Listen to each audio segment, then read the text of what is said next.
Hello. It's Malik Branch, your financial emancipator. Good morning. So today I wanted to follow up on the video from yesterday. Got a lot of feedback about the conversation about the black-owned nail salons versus Asian-owned nail salons, and really what the true issue at heart is as it relates to how we should deal when we're spending our money, and what people can truly afford um, as it relates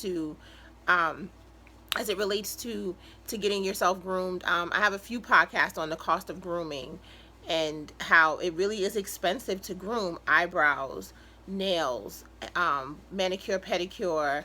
If you do waxing, if you wax your underarms, if you wax your bikini, like, it can be very expensive. I've talked about that on a podcast where I literally spend, and I've added these eyelashes, if you can see, and these eyelashes. So just to install these was $100 basically, and when I was getting them refilled, which was about another $50, I had the person who was doing it explain to me that a lot of women are going for a cheaper route because they can't afford to spend $100 to get them installed, and so they're getting lashes installed with weave glue.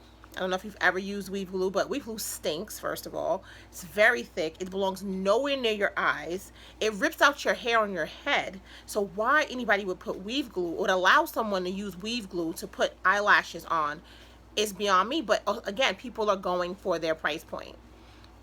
She was explaining to me like all these things. I'm like, all for something that, again, is an add-on, right? I enjoy having the lashes. They're really cute and everything. Give you a little, but it's an add-on. It's not a necessary thing. But if I'm someone who feels like that's what I want, I have to go with what I can afford. And so that conversation kind of continued yesterday where we talked a lot about that. But I wanted to make something clear. As a financial professional, what I would say to a person or suggest to a person would actually be that you take these things out of your budget.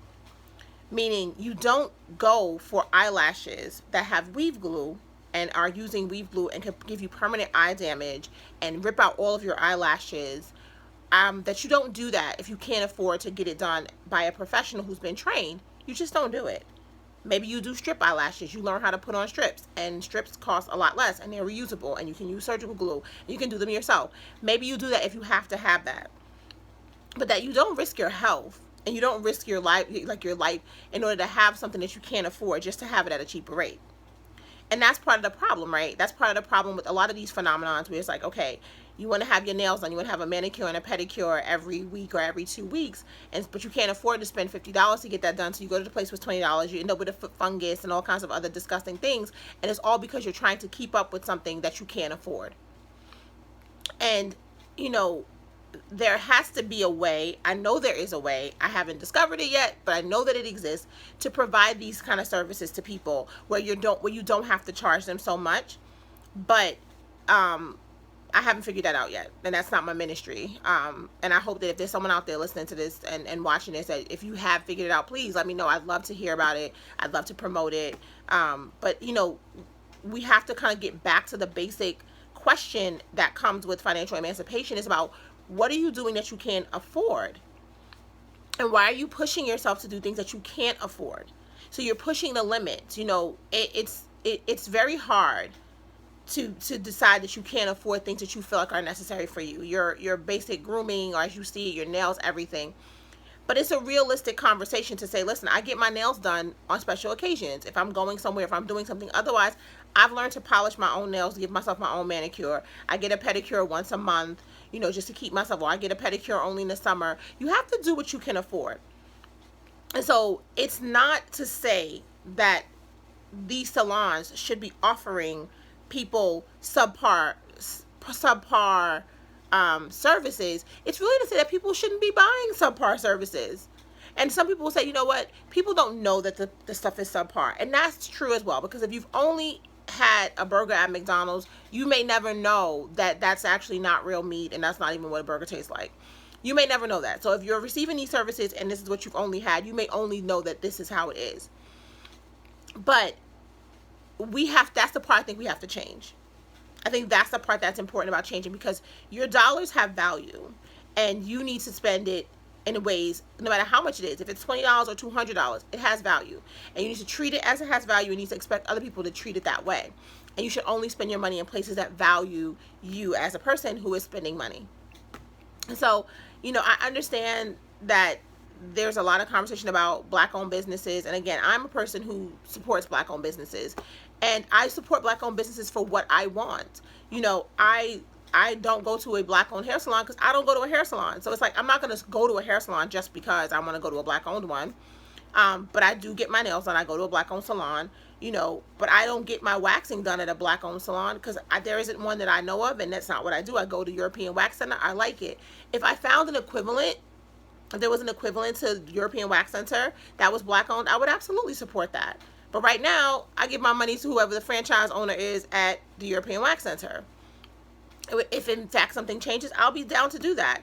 But I'm not going to I'm not going to get a service that I can't afford just to support a Black-owned business, and I'm not going to get a service that I don't need in order to support one. But when it is an option, I do support Black-owned businesses. And I also support businesses that treat me well. And European Wax Center treats me well, and any of the other businesses that I support treat me well. I think that's a really important thing. And one of the biggest takeaways from this incident and this debacle that occurred in Brooklyn with the nail salon is that those people have been going to that nail salon for a very long time. And when it came down to $5 over an eyebrow, that's how they were treated. They weren't given any consideration for the fact that they had been loyal customers, that they had been there for a long time. They were not given anything for that. And because of that, that is why you should not patronize that business anymore, because they have demonstrated to you that your dollars really only matter when they can take them from you. And that there isn't any value to your longevity, to the fact that you've been helping this business sustain in your community for 17 years. There's no value to that. And we should not tolerate that. That's what we should not tolerate. And, again, I would like us to focus on what we can afford. I would like us to be focused on spending money when we have it, and not just spending money to keep up with, whatever, and being able to focus on dealing with our finances so that we can make available funding for things that we want. The same thing there's always a cheaper version to anything. And some people will say, you know what, if I'm traveling and I don't have money, I'll just stay at a crappy hotel, and I'll just fly on Spirit Airlines, whatever, but I'm there. I've also heard stories of women who are like, I'm traveling, I've stayed with 5-6 people in a room in a Motel 6, but I was at Essence and I had $10 left in my bank account. That's not cute, because you're not really having an experience.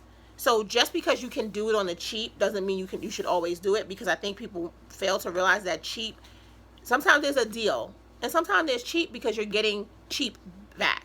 So your manicure may cost you $10, and you may be looking at me like, girl, why are you paying $22 for a manicure?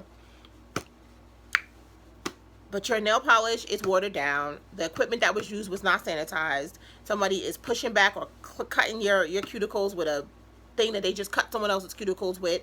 They haven't even cleaned it. That is the difference.